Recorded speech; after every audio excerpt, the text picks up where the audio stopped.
I'm Dylan Hubbard here at Hubbard's Marina, and tonight we have a very special live stream show. I hope you guys are pumped up. I'm extremely pumped. Tonight's show is going to be super special. We've got a very cool guest with us here tonight, going to be talking all about the Great Red Snapper Count, and I'm very excited to introduce him and talk a little bit about some red snapper science and fisheries management and kind of the implications of that huge $12 million research project in the Gulf of Mexico, and really interested to dive deep into that with you guys tonight. But first, as always, we're going to talk to you guys a little bit about what's going on now, what's coming up, show you some photos of what we're catching, and mention the weather briefly. And then we're going to get into our guests and that Great Red Snapper Count information. So tonight's live show is super unique. Hopefully you guys enjoy it. We do these every Sunday night at 7:30 p.m. right here on the Hubbard's Marina Facebook, Instagram, YouTube, Snapchat, Trovo, and Twitch pages. So thanks for tuning in and hanging out with us tonight on our Off the Hook with Captain Hubbard live stream show. I want to give a shout out to our friends over there at Gator Jim's Tackle. This show is brought to you by our friends at Gator Jim's Tackle, 3301 Pinellas Point Drive, south in St. Pete. If you haven't stopped by and seen them yet, make sure you do so, and make sure you tell them their friends at Hubbard's Marina sent you. Also, want to make sure we give a shout out to all of our Hubbard's Marina supporters watching tonight from our supporters group. Really appreciate all of those folks who make a lot of what we do possible. And of course, all those who are sending stars on Facebook. It really helps fuel and support our show. We had a lot of stars senders early tonight, and we really appreciate that, guys. Again, it really helps fuel what we do here. We had James McCullum with a big 500, LaShonda Brown, Jim Evans, Rich Blazak, Craig Robinson, Yukimi Barker, Todd Stutzman, Katrina McDougall. We had Jeff Reedy early with a big 1200. Appreciate all of you guys for really helping us out and making all of this possible. I missed a few in the beginning as well, but I really appreciate all the star senders tonight who are helping to fuel the show. Now, also, want to make sure we explain to you guys how to win the free trips. We're going to give away a 5-hour half day for 2, a 10-hour all day for 2, and a 39-hour fishing trip for 1, plus our Hubbard's Marina swag pack. We give away over $1,500 in free trips every Sunday night during the live stream show. All you have to do is watch live the whole show and comment at least one time. It helps if you like the stream. It helps if you share the stream. We really appreciate that support. But all you have to do is comment once and watch the show live in order to be eligible to win. So make sure you comment. Let us know where you're watching from. Don't forget to give it a like and a share for us as well. We appreciate it. Now, if you're picked as one of our lucky winners during one of our on-screen random giveaways, make sure you text us at the phone number on the screen, our main office phone number where you make your reservations and ask your questions. You can also text us at that number. And if you're picked as one of the lucky winners on the screen during one of our giveaways tonight, make sure you text in your full home address, and we'll mail you out a certificate for one of these trips. So make sure you stay tuned, watch live, and then text us your full home address within 5 minutes if you're picked as one of our lucky on-screen winners during one of our random giveaways tonight. Louis Canaveri, appreciate those stars, my man. Thank you very much, brother. Nick Nieves, appreciate you, man, with the big 1200. Thank you, my friend, and the Sunshine Skyway Fishing Group. Now, let's get into these photos because we want to show you guys a little bit about the photos, talk a little bit about what's going on, and then get to our very, very special guest tonight. So, first things first, we are definitely seeing some good inshore action right now. The Jack Crevalle bite still going well around the area. Still seeing some good Jack Crevalle during the daytime hours, mostly in the morning, late afternoons, but all through the nighttime as well. My daughter and son have been fishing a lot this week. Emma, my daughter here, is turning 2 in July, and she came to visit me at work one day. My son's last day of school was this past Thursday, so my wife went to school with him and did like a little in-class party, and Emma got to go to work with Dad and got to fish for a mangrove snapper off the dock. So super fun. The mangrove snapper are voracious, super thick around the dock. It was really, really fun. Just small pieces of shrimp. We had them chummed up on the surface, and they were biting virtually anything we put down there. She even caught one herself with her Daiwa Saltiga spinning reel.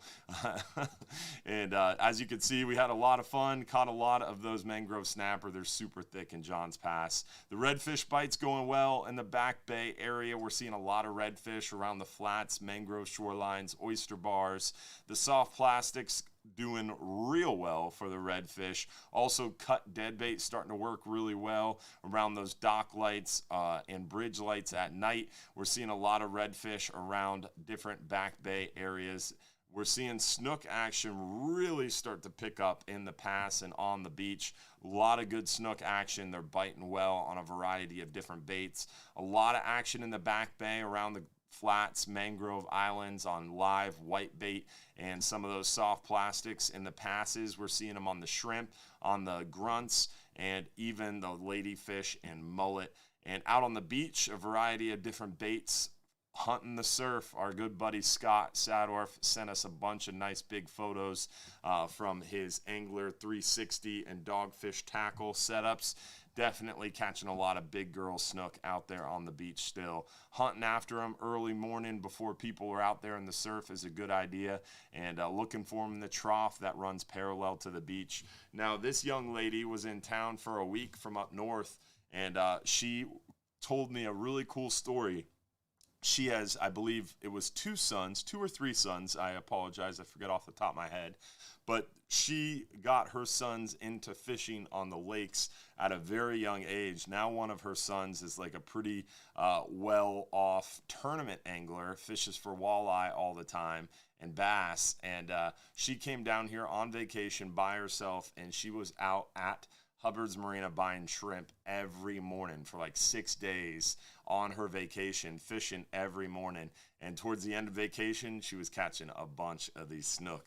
And she had it really dialed in on the jetty. She caught some nice pompano as well. And she was really, really cool. So awesome to see her get dialed in on the fish. Big trout lately, seeing a lot of the speckled trout action. Springtime, big trout, and good numbers of them. Around the jetty, we're seeing them on the beach, the Back Bay, grass flats, mangroves, those edges, those cuts, potholes, all good action on the trout as well.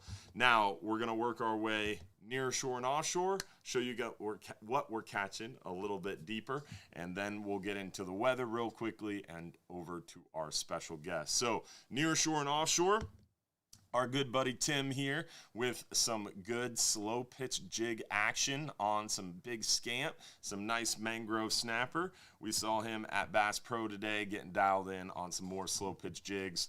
Big fat red grouper. This is a near shore red grouper inside 100 foot of water. Big old fatty for sure. We're seeing some really nice red grouper out there in the deeper near shore waters on the Hub private fishing charters.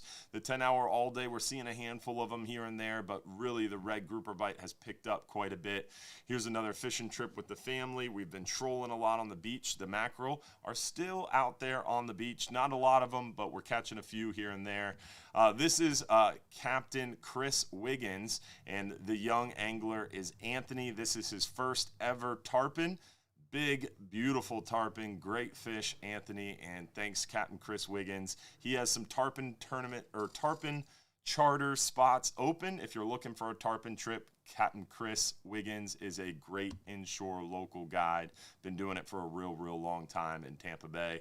The hogfish bite, we're still seeing some hogfish near shore on the live shrimp light tackle action. So still some hogfish opportunities out there near shore. Not a lot of them, not big, huge numbers, but you definitely still have a chance for those hogfish for sure.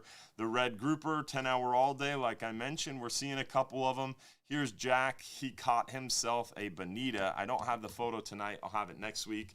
But he was trolling out there on the Hatteras, and ironically, the furthest out rod furthest away from the boat, just started peel and drag, and of course he was on it quickly, had a big bonita on, and he wanted nothing to do with anyone helping him.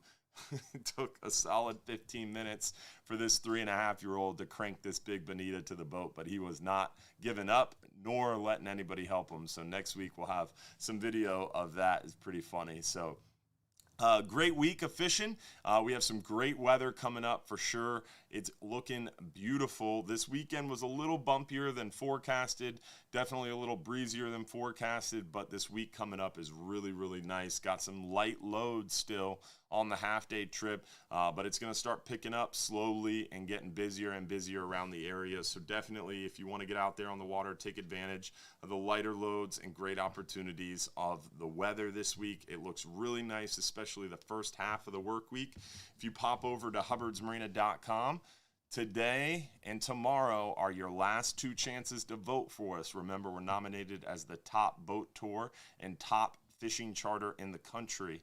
Make sure to vote for us. You got today and tomorrow. So go to hubbardsmarina.com, check out the pop-up, and make sure you vote. Tomorrow is the last chance to vote, and voting closes tomorrow. Then we find out June 9th who's the top boat tour and top fishing charter in the country. So make sure you vote today and tomorrow. We appreciate it. Now we're going to pop over to fishing trips, click weather links. That's going to bring us to our weather links page. We're going to check out that inshore report in our 5 to 10. Oh, man. What happened? The weather changed a little bit since I looked at it this morning. It's been bouncing a little bit for the weekend coming up.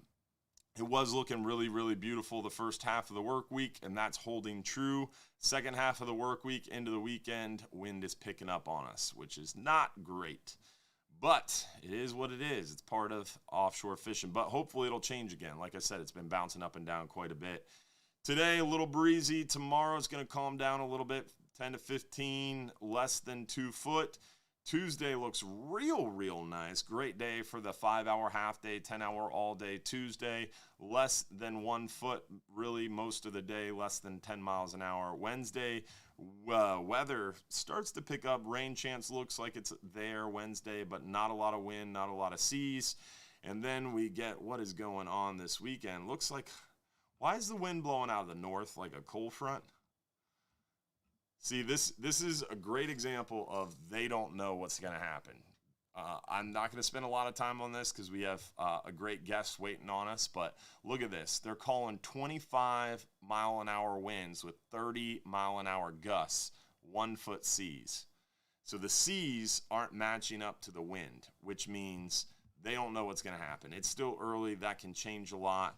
We're going to pop over quickly back to our weather links page. We're going to go to the ultimate storm forecast page, Mike's weather page, just because I got to know what's causing that north wind. It's got to be another dry front, because you guys noticed it was a little chilly when you were getting ready for leaving the house yesterday, Saturday. So that's day after, that's June 4th. So let's go over to, that is Wednesday, Thursday, Friday. So it's a low pressure. Are we going to get a flipping cold front in June? What in the world is happening? That is a cold front. That is a low pressure boundary, what they call, I guess, a dry front in June. It is June 3rd, and we're going to get a north wind from a frontal boundary during red snapper season. This cannot be true. It starts to clear up Saturday or Sunday with a high pressure. I think it's early. I think that's going to change. So we're going to pretend like we didn't just look at the weather and focus on the first half of the work week and wait and see what happens with the beginning of June, because that makes no sense.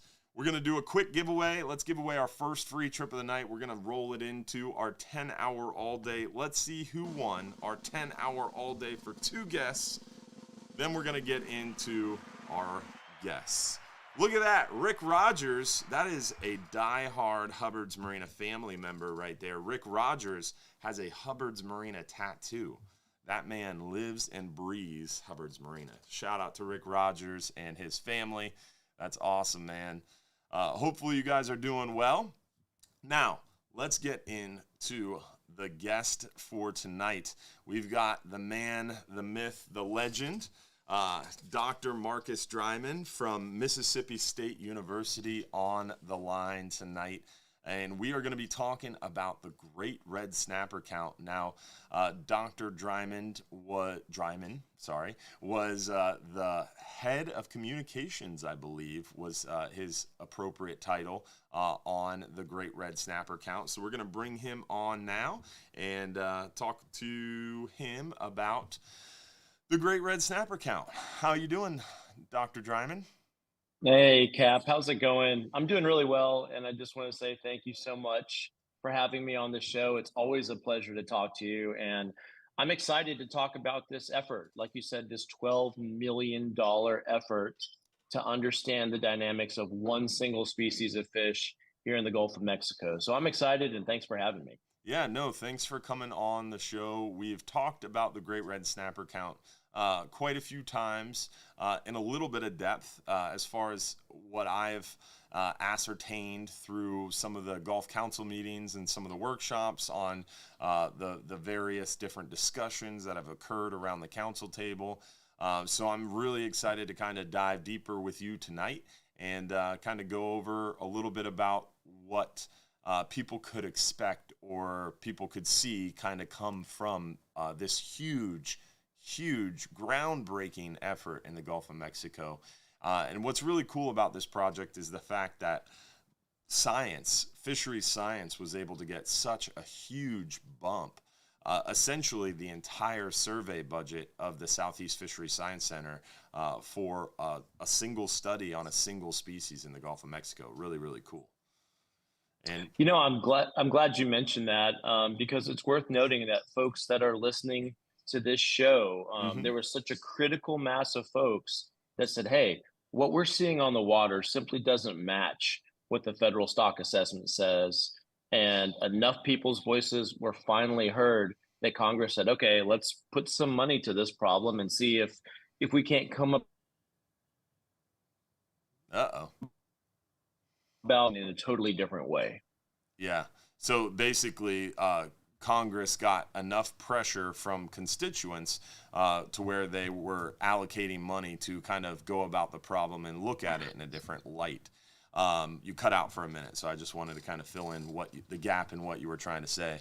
And that's, I think, a good key point and key takeaway for me. One of the biggest things that I learned, most groundbreaking things that I learned going through the Marine Resource Education Program is the fact that the Southeast, which is where we're at, with sharing it with the South Atlantic and the Caribbean. So the Southeast is made up of 3 different councils, is all the burden of one science center, the Southeast Fisheries Science Center. So any stock assessment that the Caribbean, South Atlantic, or Gulf needs to do all has to run through the Science Center. And they're also responsible for highly migratory species and sharks. So in reality, they are so taxed with the needs of 5 different councils, you could say, whereas other areas, other councils like the Pacific Council has multiple Science Center for one council. In the Southeast, we're just so scientifically taxed in an area where we have the most recreational fishing and really the biggest economic impact from recreational fishing. So there's just more user groups, more stakeholder conflicts,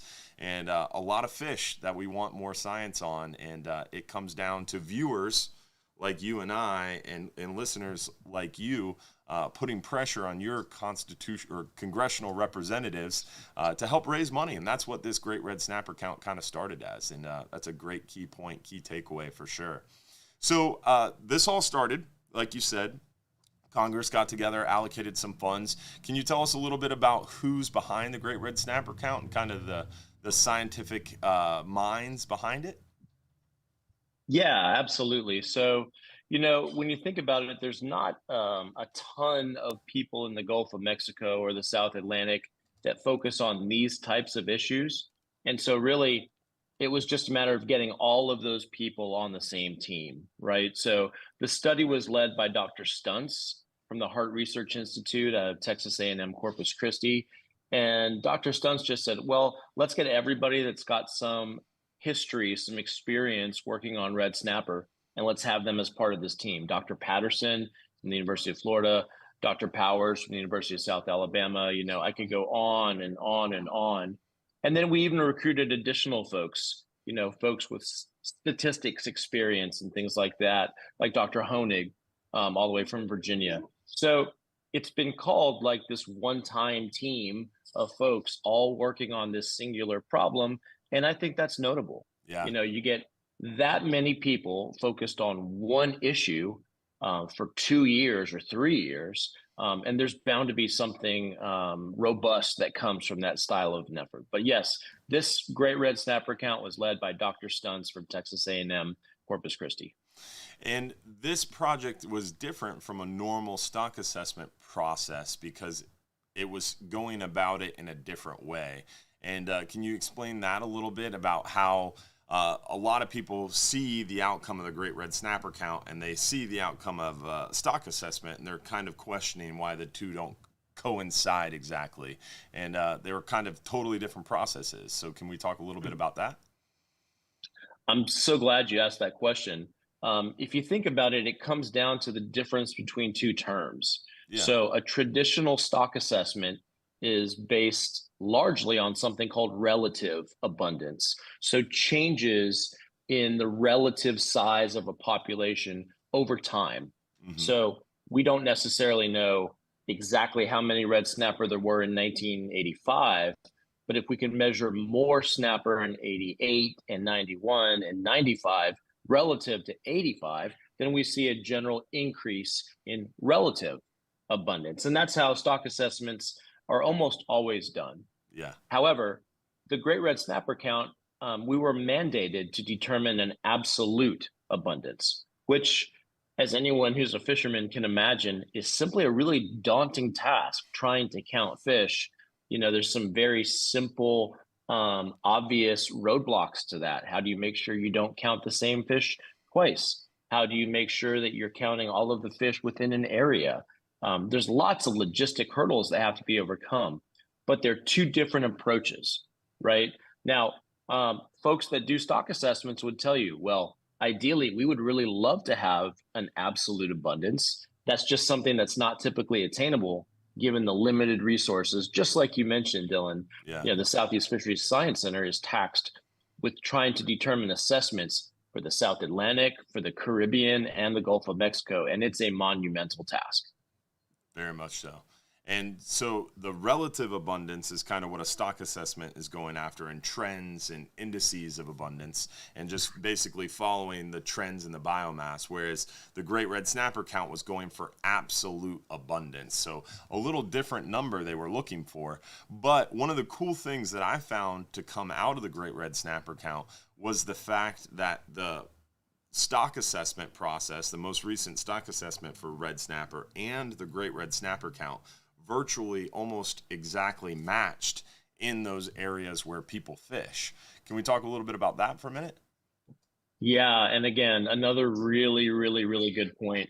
So one of the advantages of having an entire team focused on one assessment for 3 years with $12 million is that we could literally sample entire swaths of the Gulf of Mexico that had never been sampled. Yeah. So it stands to reason we would identify more fish that way, right? Yeah. That said, if you just looked at the areas that we sampled that overlapped with the areas traditionally considered for a stock assessment, you're right.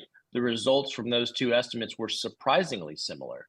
Almost exactly. Which really, it lends, a lot of faith and a lot of credence to this idea that the folks that spend, all day, every day thinking about stock assessments, they're really onto something. They're very good at what they do. And if they had more tools and if they had more resources, monetary resources, and could sample all of the areas that we sampled in the Great Red Snapper count, they would likely find an estimate that was very similar to what we found. Yeah, and that's one of the things that I thought was so cool about this process, that the Great Red Snapper count essentially ground truthed and validated the stock assessment process. I think it was like one was 16.4 and one was 16.2. So it was like 200,000 pounds off the Great Red Snapper count versus the stock assessment as far as areas that are traditionally fished, like springs, ledges, hard bottom, areas like that. the cool part about the great red snapper count and the vast monetary resources is it allowed different parts of the Gulf to be assessed essentially in areas that aren't traditionally fished, like the mud bottom and all these areas that they used really cool scientific approaches like trolling the lidars and the different sonar approaches. And there was so many cool approaches that were really pioneered through the great red snapper count and all this money. And they were able to find all these other fish. Can you talk a little bit about that? Yeah, and that's a really good point. So if you think about it in that respect, if these areas that are heavily fished, they may actually be seeing, declines in productivity, right? The stock is probably being fished relatively hard in those areas that we all know about, and the areas that are easiest for us to access. Mm-hmm. But when you consider the population as a whole and what we think of as source and sink dynamics, there are likely additions to the population, in terms of productivity being supplied by these fish that aren't being targeted, that simply aren't in our everyday fishing plan, Yeah. right? So it's like you said, it really ground truths the data and the assessment coming from the Southeast Fisheries Science Center, while also highlighting this biomass of fish that we simply didn't know was there because we didn't have the ability to sample or survey those fish. Yeah. And one of the cool parts about it and finding all these fish that I think is kind of lost in translation a little bit is the fact that people are saying, well, the great red snapper count found all these fish and they didn't know what they were doing. And there's more fish out there than they ever thought. But in reality, it's almost negative, right? Because Right. in areas fished, the great red snapper count exactly matched what they thought. In essence, it proved that they were right. That all along our thinking was correct. It's proved what it proved to me in my uneducated fisherman mind is we thought that there was X number of red snapper in the Gulf. Let's call it 100 for my easy math. And we were able to fish down that stock to, I think we're fishing to a 26% or 23% SPR. So we're essentially removing over 70% of that spawning potential ratio of fish.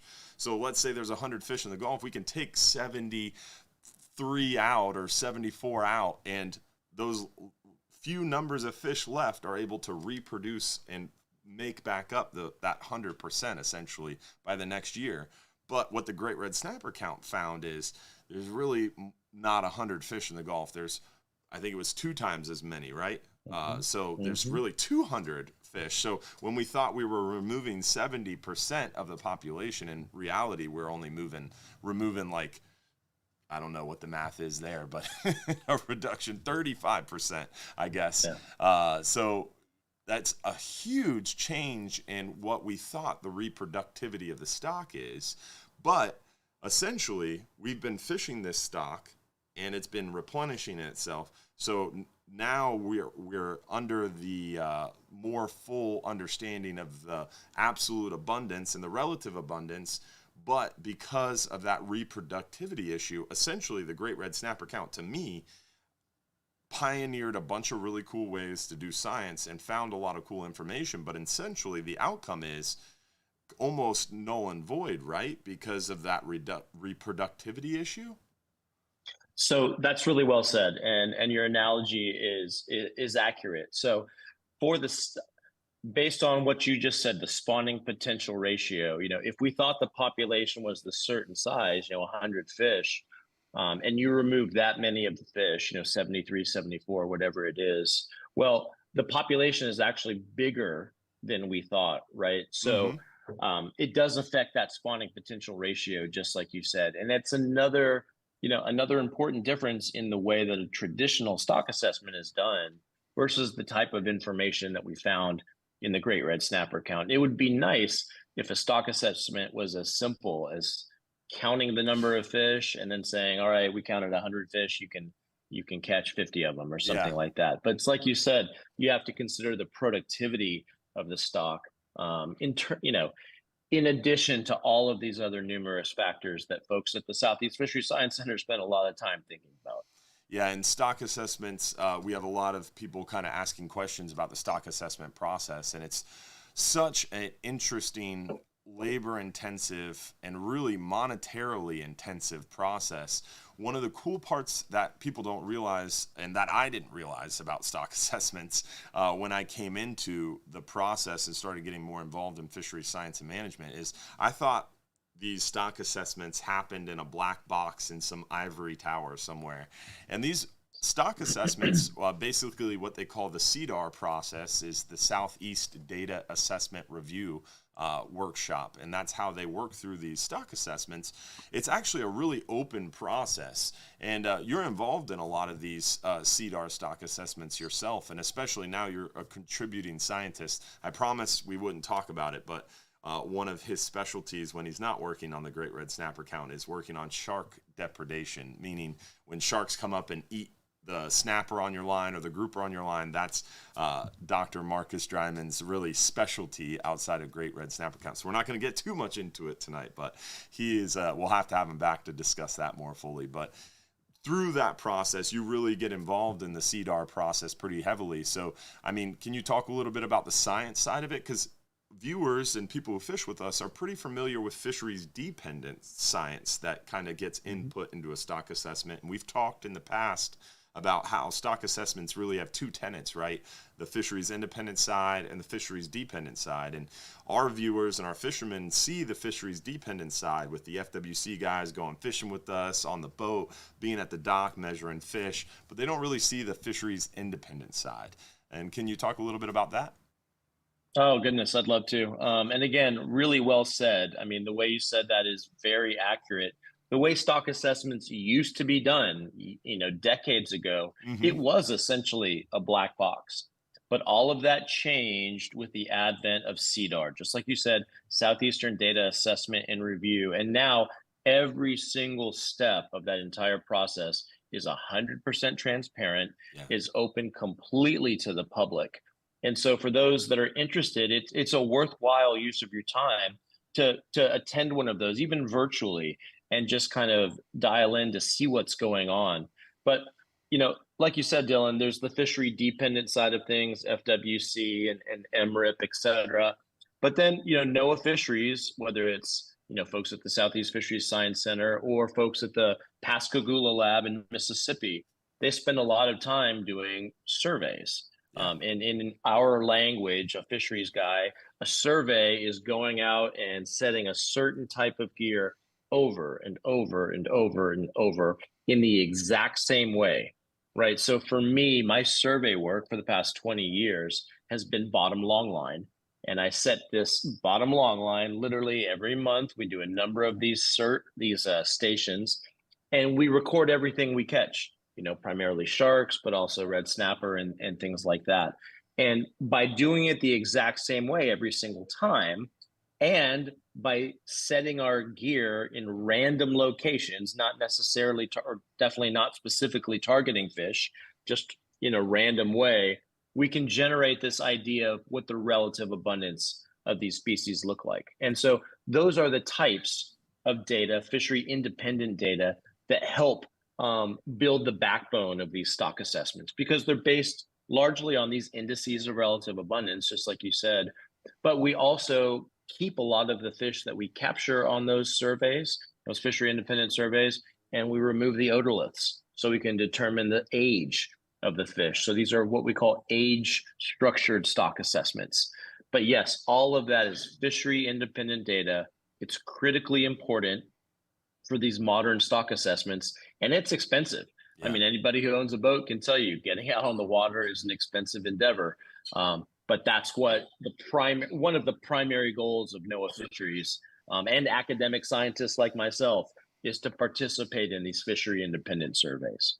And that was a really cool part for me because one of the things that kind of got me involved in the fisheries science and management process is one of our captains, Captain Brian Holland, has been a fisherman in Madeira Beach for longer than he would like me to tell you guys about. And he's a very experienced guy. And he started out as a commercial fisherman. Now he's a charter captain. And for a short period, he left us and actually worked under a NOAA research project to go out and do that fisheries independent science. He did the bottom long line survey for NOAA fisheries, and a long time long line captain who did this for a living was told by scientists where to drop his gear and what size gear to use and what size hooks to use and what bait to use. And he's fishing, being told to fish in areas where he knew fish weren't. And it was really interesting talking to him and hearing that and getting frustrated about why is he being told to fish in the sand where we know fish aren't going to be, and then getting involved in the process and learning the difference between fisheries independent science and fisheries dependent science and how they're both so important to be input into a stock assessment. And really, fisheries independent science is so expensive because scientists have to get out in the water and have to collect this data. But it's important, you said it best, is these random sites and stratified random sampling to collect this long history and long-standing data set that, again, that measures the relative abundance, because they can look back, and if the data is collected the same way over time, they have a really good timeline of where the fishery's been and where the fishery's going. Us fishermen, we don't like not catching fish. We're going out there to catch fish, not fish. So we change our fishing methods over time. And if fish aren't in an area, we get a little bit more effective and efficient and change our fishing methods. And that's why fisheries independent science, and like Dr. Marcus Dryman was talking about, these kind of same approaches over time is so important. And it is expensive. And that's really what taxes the whole scientific process. But as you mentioned earlier, that SEDAR process, the stock assessment process, is so transparent now. And anybody listening to the show can join in to one of those stock assessment processes and listen into the meetings. And that's almost kind of a drawback too, right? Because people complain a lot. We're hearing it now with red grouper. The fishery's rebounding, the fishery's healthier, but science is lagging behind what we're seeing on the water. Management's lagging behind because it's waiting on the science. But the process has to go through, right? The science has to happen. Then the science and statistical committee has to review what the science says. Then it has to go to management, and management has to make those decisions over time. So the process gets slowed down because of the transparency, and people can get a little bit frustrated with that. And it's really interesting that almost a drawback of the system is its transparency. And that's a lot of the conversation, right? About how do we solve that? You know, I get that question a lot. Why does the process take so long? And the short answer is exactly what you said. It's because it's so transparent and because there's so many checks and balances, Yeah. right? So if it wasn't for our scientific and statistical committees who carefully review the outputs from assessments before they go to the councils, well, there would be no checks and balances. And these are important things to know. We know that we're dealing with people's livelihoods. We know that managing a fishery is managing people, and we don't take that lightly, whether it's the stock assessment scientists or the fishery independent survey folks like myself. We know that it's a really important thing, but it simply takes a very long time. And I wish there was a way around that. Honestly, I do. And it's something they've thought about a lot. NOAA Fisheries has, so much so that about 3 or 4 years ago, they made a huge modification to the entire SEDAR process. Mm-hmm. They said, you know what, maybe we can speed this up. Maybe we can have a really important assessment that takes a long time, but we figure out a ton of information. And then every year we just dump in a little bit of new information and kind of turn the handle and crank out the new catch advice. And so, you know, I'm sure, Dylan, you know exactly what I'm talking about with the operational and the research track assessments. And, you know, time will tell if that is going to speed up the process, but at the end of the day, it's an inherently long process.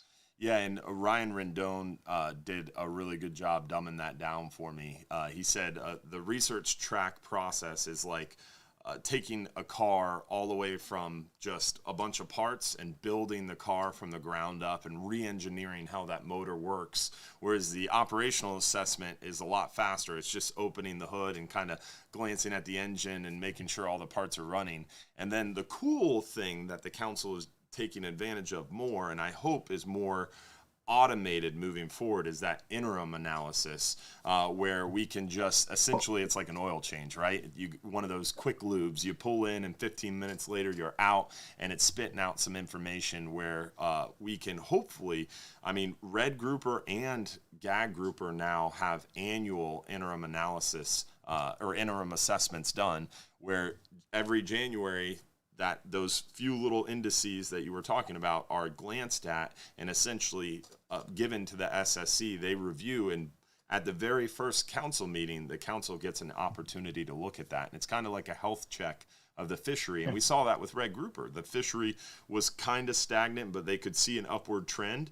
So the science is already showing that upward trend. And I think if we hadn't had recreational fishery overruns the last 2 years, I think we would have seen a catch level increase in Red Grouper this past year from that interim analysis or interim assessment. So I'm hopeful and trying to stay positive that we're going to see those indices of abundance trickle up for both Gag Grouper and Red Grouper. We're going to slowly see those catch levels kind of come back for us. But I don't want to get too off track, and I feel like we definitely could go down a rabbit hole together on the fishery science projects and kind of how it all comes together. But one thing I want to definitely dive into with you more is more about why we had you on the show, right? The Great Red Snapper Count, and answer some questions on that for folks. But before we do have to do another giveaway. I want to also give a shout out to some of those of you who are sending stars while we're talking. Scott Flynn, Tegwin Stockdale, Craig Robinson, Jason Richmond, what's going on, my man? And Nick Nieves with another big 500 stars. Appreciate you guys. We gave away a 10-hour all day for 2 guests. We're going to give away a 5-hour half day for 2 guests now. Let's see who that lucky winner is. The 5-hour half day. Nathan Calloway from Louisville, Kentucky. Congratulations, Nathan. Remember, if you're picked as one of the lucky winners, you do have to text us at the phone number on the screen there, your full home address. So make sure you do that within 5 minutes to prove you're watching live. We still got the swag pack to give away tonight and that 39-hour trip. But before we get into more of that, we want to definitely keep asking Dr. Marcus Dryman some more questions about the Great Red Snapper Count. So we talked a little bit about kind of how it began, right? The constituents, like you guys watching, putting pressure on congressional representatives, got $12 million allocated towards fishery science. And we need to keep that pressure up, right?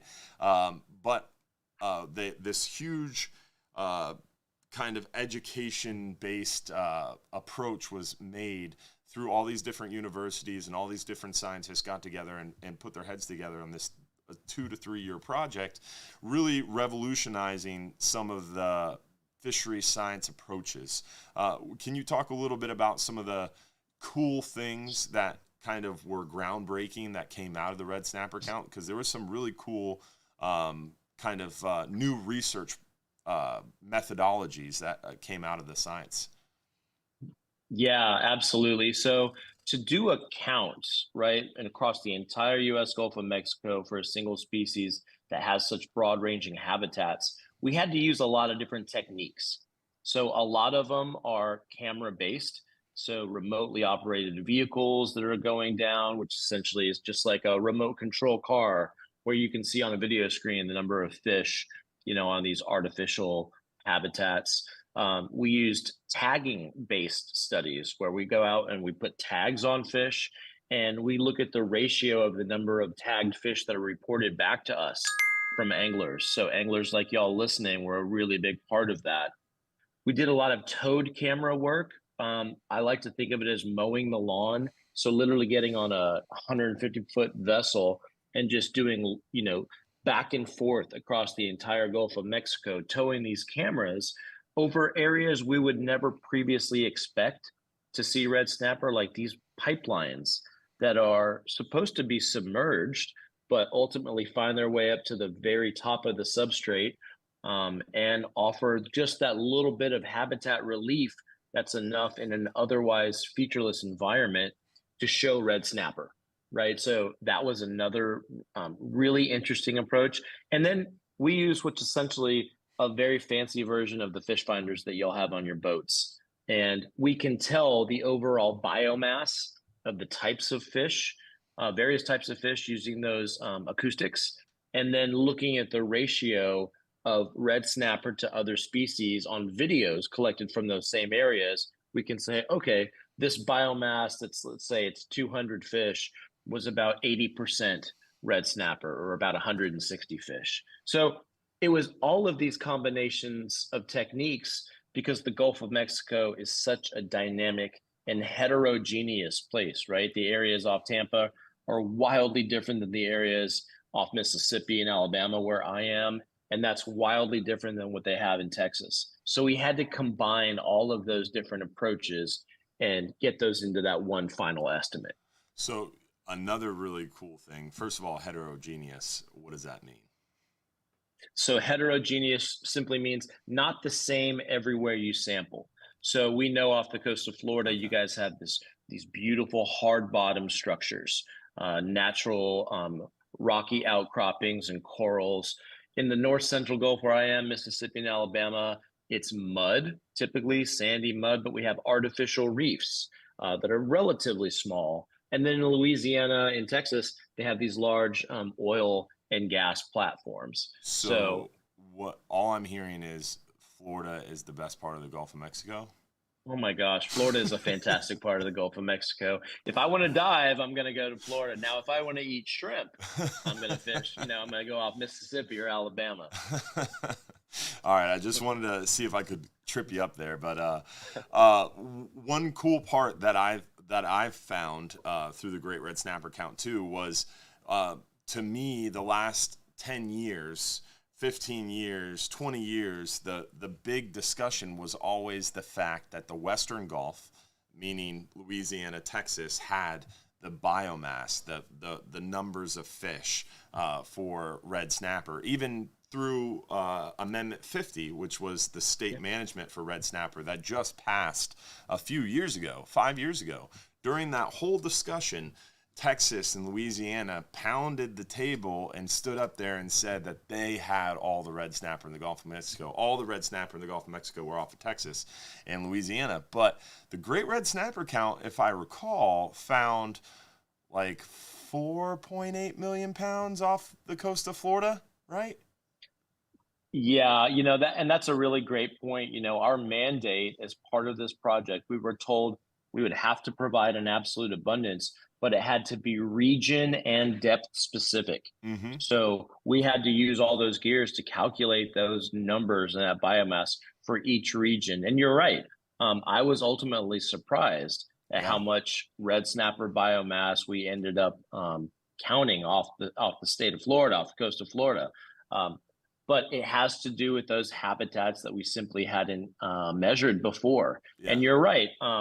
I was a little surprised at the numbers that came out of the Western Gulf, but it was a shift in the way that we viewed the population, 100%. Yeah, so basically, I think it was wrong with 4 million. I think it was a lot more than that. But I remember writing down the fact that essentially Florida and Alabama had the entire Gulf population of red snapper by like 60 or 70%. It was crazy. The numbers of fish in the eastern Gulf of Mexico, which is a really big historic shift. I think a lot of people were surprised in that, because the general understanding was the Western Gulf had all the red snapper, but in reality, through the Great Red Snapper Count, one of the big revelations was the Eastern Gulf is really the red snapper mecca now. So it's really interesting how that changed as well. What were other things that you really that stick out to you as far as outcomes from the Great Red Snapper Count? I'll tell you, probably the most surprising thing to me had to do with our tag reward study. Yeah. So when a scientist is doing a tag reward study, if we tag and release 100 fish, we're hoping that we might get 5 back. We're hoping that 5 of those fish ultimately get recaptured by anglers and reported to us. In other words, a 5% return rate. Yes, I remember So, this. This is cool. right, it's crazy. It's crazy. Hmm. So, to be safe, to be prudent, to be conservative in the budget, because we had to budget for the tag rewards. We budgeted for a 10% tag return rate. We thought, all right, if everything goes crazy and there's a lot higher returns than we thought, well, let's just budget for 10%.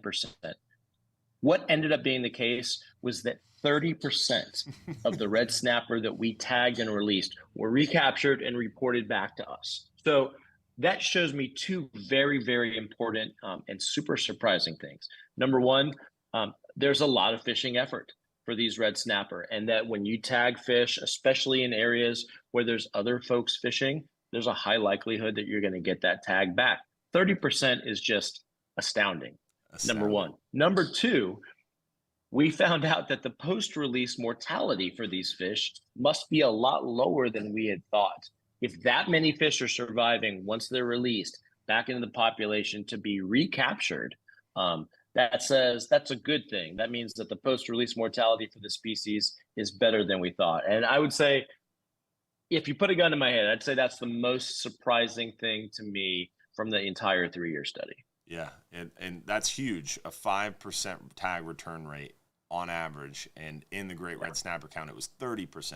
Now, in my fisherman brain, I think personally that that number was a little bit skewed just because of the advertising that surrounded the great red snapper count. I mean, the reason you're on the call tonight is you were head of communications for this project. They had a head of communications for the project, and you're very good at outreaching and educating like you are tonight.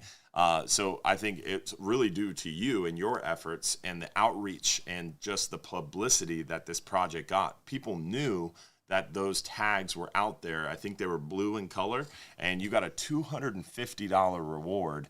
Whereas like the FWC tag and recapture study that's ongoing, if you turn in the tag, you get a cool t-shirt. It's not $250, but the scientific information that is gained from returning that tag is so valuable, and that's what people lose. And I think that's one thing that I really want to take a second to emphasize tonight to everybody watching and everybody listening, is the extreme importance of making sure any tagged fish you capture, if you're going to release it, write down the tag information. If you're going to kill it, take the tag out and report the tagged fish captured. Especially if you catch a tagged redfish in the state of Florida right now. CCA Star Tournament started today, and that runs all the way through the September. You could win a boat or win a truck. So make sure if you catch a tagged fish, you're making sure that you're following that information on that tag. If it's an FWC fish, what Dr. Marcus Dryman just said is important, that release, post-release mortality. So the number of fish that are caught and released and then assumed to perish because of that catch and release is really a big way tied to those tag and recapture studies. So if all of a sudden we flood FWC with all these tag returns, all of a sudden we're going to really see a change in the thinking on that post-release. And you're wearing the hat tonight. You're wearing the hat. Show off the logo. That's the return'emright.org logo. Remember, if you haven't done so already, make sure you go visit return'emright.org. So return'emright.org.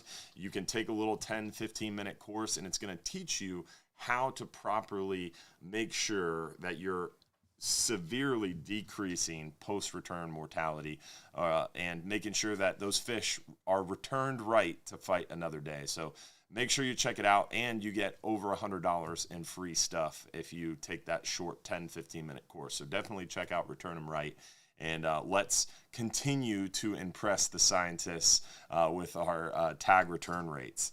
So the big shift in thinking on where the fish are populated, the huge tag return thing, which is, I'm glad you brought that up because I forgot to write that down as one of the things we wanted to discuss tonight. Anything else that sticks out to you that you wanted to emphasize tonight as far as an outcome or kind of a change from the great red snapper count? I do, and that's some of the thinking from the Southeast Fisheries Science Center. they didn't necessarily ask for this great red snapper count. And early on, there was this idea that, oh, these academic guys are in opposition to NOAA fisheries and they're trying to disprove something or the like. But as it turns out, all of us, whether it's an avid fisherman or a fisheries scientist, we all do these things because we love fish. I mean, that's what we think about. That's what we love. So we all actually have the same goal. And it really did me good to see the leadership at the Southeast Fisheries Science Center embrace the results from the Great Red Snapper count and work hard to incorporate those results into the current stock assessment process. I think that's really important to share that these weren't conflicting findings. Scientists shouldn't get upset when one way of looking at something shows a different answer than the previous way of looking at something. That's just science. We expect these things to change as new information emerges. And that's a key takeaway for me, is that new efforts like the Great Red Snapper count or the Greater Amberjack count, those are going to be used in the traditional stock assessments done by NOAA fisheries. And that's an important takeaway, is this information, the Great Red Snapper count, is working its way through the stock assessment process. Right now, SEDAR 74 assessment review is scheduled. It just got rescheduled, I believe, for November. And that is essentially the last step in the SEDAR process for SEDAR 74, which is SEDAR 74 is essentially that research track assessment for red snapper. So this is that big, huge, long process.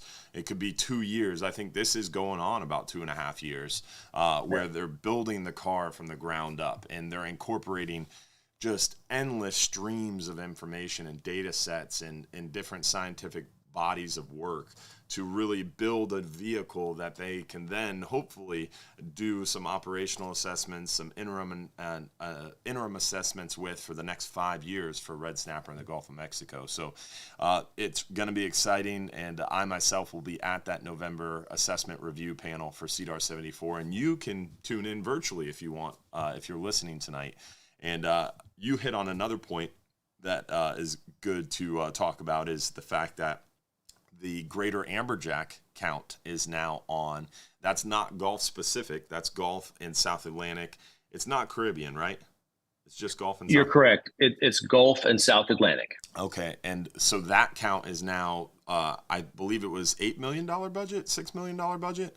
Yeah, they were both $10 million projects. And then when you consider the in-kind contributions, they were both around the same, both around $12 million. Nice. So this big Greater Amberjack study is on now, and it's coming to a close pretty soon, I believe, right?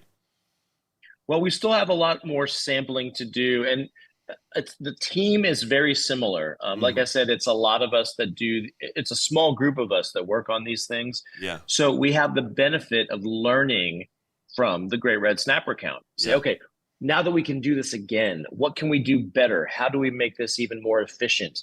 How do we get this done faster? All of these questions. And one of the things we decided is we need to involve input from the science and statistical committees and the council members and stakeholders. We need to involve that input much earlier in the stage, much earlier in the process, before we go out and collect all of the data. So we've kind of we're getting closer to wrapping up that part where we're collecting all the baseline information. And these next 3 or 4 or 5 months, we'll be doing a lot of just sampling with the cameras and the acoustics, using new tools like environmental DNA, where we're literally taking water samples and trying to pull out tiny bits of DNA from Greater Amberjack. It's crazy. Wow. It's round 2 of these large single species assessments, and we're really hopeful moving forward. That's awesome. And someone brought up, Captain Steve Pappin from Fantastic Fishing Charters right here in Madeira Beach brought up that it's now time for the Great Red Grouper count. And one thing that is interesting is, like you said, they did the Great Red Snapper count. Now they're talking about the Greater Amberjack count. The problem that we face with some of these other kind of Florida-centric species is the fact that they are Florida-centric. So it's really hard to get congressional funding for something like red grouper, which is pretty much almost 85-90% landed in the state of Florida. So Yep. it's really hard to get congressional funding for something that's not Gulf wide or South Atlantic wide. So gag grouper, red grouper, hogfish, yellowtail snapper are all species that are almost exclusively caught in Florida. So it makes it really tricky, right? So that's one thing that we need to keep working on. But that doesn't mean that the state FWC couldn't lobby state representatives to get that funding for that project through FWRI, which is a pretty big lab and pretty impressive in and of itself. So really, really cool stuff. We are definitely running out on a little bit of time here, but I don't want to cut you short. So think about something for a second about what you want to hit on as we wrap up here. We do want to try to do our Hubbard's Marina swag pack giveaway. And then we're going to wrap up with Dr. Marcus Dryman and then wrap up the show. So, and let's see who won the Hubbard's Marina swag pack giveaway tonight. Lucky winner is Robert Law from Orlando. Congratulations, Robert. Remember, as the swag pack giveaway winner, you do have to text us your full home address and your t-shirt size so we can get that out into the mail for you, Robert. And we still got that 39-hour trip for one guest to give away at the end of the show as well, after we wrap up here. But we are running a little over on time, but I kind of expected that. We have a great guest and a good conversation going on, and I know personally, and I'm sure you feel the same, that we could probably go on all night talking about this stuff. Very, very interesting, and I really appreciate you joining us tonight and doing this. I'm honored, to say the least. The Great Red Snapper count is now to the point where you're trying to do a lot of outreach and education on kind of the impacts from it, right? And this is only the start, I believe. It is, and you're right. And so at this point, that count has been completed, Mm-hmm. and we hear a lot of people asking, well, whatever happened to that, and why, how is that being used, if at all? Yeah. And how is that going to impact how I'm able to fish, how many fish I'm able to keep? So we've been doing a dedicated push to share that information, just to let people know that yes, your voices were heard. And I think that's kind of what I'd like to end with, is by encouraging people to really get involved in the process. And honestly, Dylan, you're an excellent example of that. Somebody who's really taken a deep interest in the process and educated himself so that when your voice is being heard, it's full of facts and you're aware of the process and you know how these things work. And that makes you a strong advocate for your fishery and for your stakeholders. And that's anybody listening can do that, right? Whether it's taking the marine recreational education program, whether it's going to council meetings, whether it's tuning into the SEDAR assessments, educate yourself about your fishery and add to be part of the solution. That's exactly what Dylan's done. And I would encourage anybody else to do that same thing. And also just encourage you, when you see a problem on the water, hey, we're not seeing, the red snapper we're seeing on the water, it doesn't match what the assessment says. Let your voices be heard. Ultimately, that's what led to the funding that provided the great red snapper count. Yeah, and I appreciate the kind words, and I have really, really spoken highly of and want to emphasize again the Marine Resource Education Program. That's really what took me from not understanding the process and having a tinfoil hat on a little too tight. You can't believe what you read on Facebook. That's the biggest, most important thing you want to make sure you take away from the show tonight. There's a ton of misinformation and really just miseducation, I guess you could say. And even the Great Red Snapper count, a lot of the headlines that kind of came out behind the Great Red Snapper count were just outright false and misleading. And they politicized a lot of the kind of outcomes of the Great Red Snapper count. And it was really sad to see, and you can see through that with a little bit of getting involved, like you said. And the Marine Resource Education Program is really, really great resource. You can actually apply for it. It's going to happen right here in St. Pete Beach at the Tradewinds in November. It's going to be a 5-day workshop. They're going to teach you about science and management, and you can graduate from that course and really be effective in the science and management process. And if you're interested in that, drop me an email, info@hubbardsmarina.com, and I will make you fully aware and show you the links on where to apply for the Marine Resource Education Program. But like you said, you can just get involved by attending some of those Gulf Council meetings right on the Gulf Council website. There's a calendar page, and that's going to show you when all the meetings are coming up. They're all open to the public. You can attend in person. One positive thing about COVID is everything's now virtual. So if you can't attend in person, you can always attend virtually. And it's recorded, so you can always listen to it later. So it's really, really easy. Now, even with the Gulf Council meetings, you can attend virtually, and you can call and give public comment virtually now, too. You used to have to show up to the Gulf Council meeting to give public comment. Now you don't have to. So they've made it even easier than ever to kind of participate virtually, and it's really great. So I appreciate you joining tonight, and thank you so much. We got to plan it again here soon and talk about depredation and our ongoing shark problem in the Gulf of Mexico. That's only getting worse exponentially with the numbers of sandbar sharks. How many sharks did you catch in the last week? Oh goodness, hundreds. But you know me, that's what I like. That's what I like to do. You don't have to twist my arm to come back and talk about sharks. I'd be happy to do that anytime. And thank you very much for having me. This has been a treat, and I will definitely look forward to doing it again.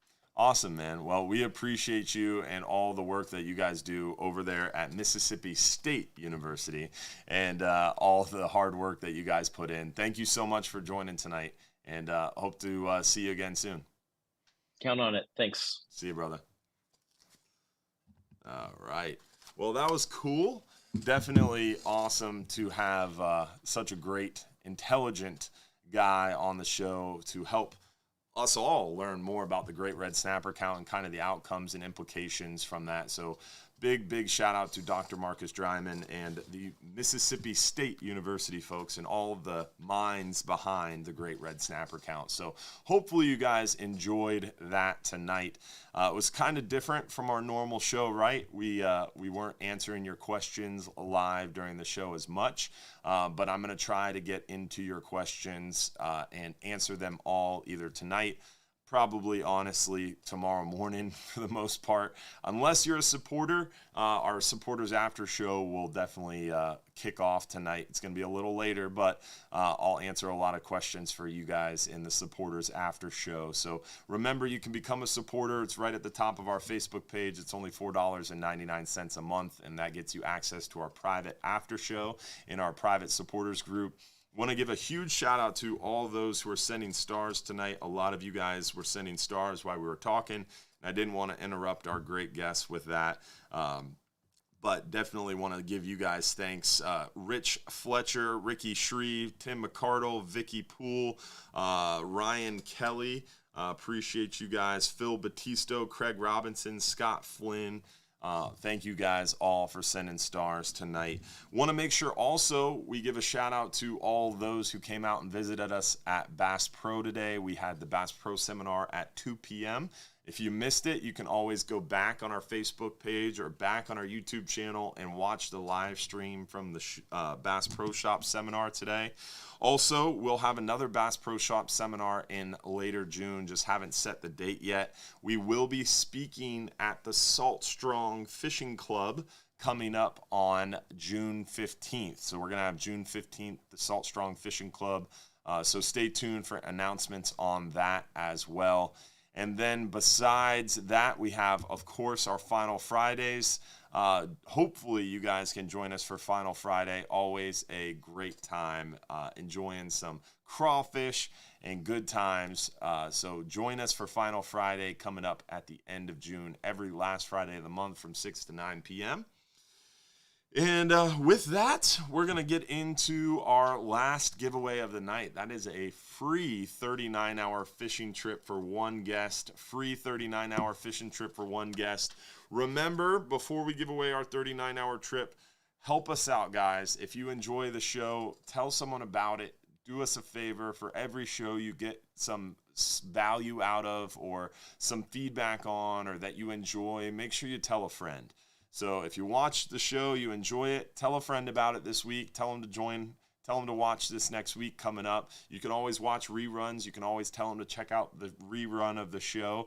You can always watch it Monday, Tuesday, Wednesday. Go back on our Facebook page or YouTube page and watch the show you missed. Or tell your friends to watch the shows they missed, and they can get caught up. And hopefully we'll see you guys all next week and every Sunday night right here at 7:30 p.m. for our live stream shows.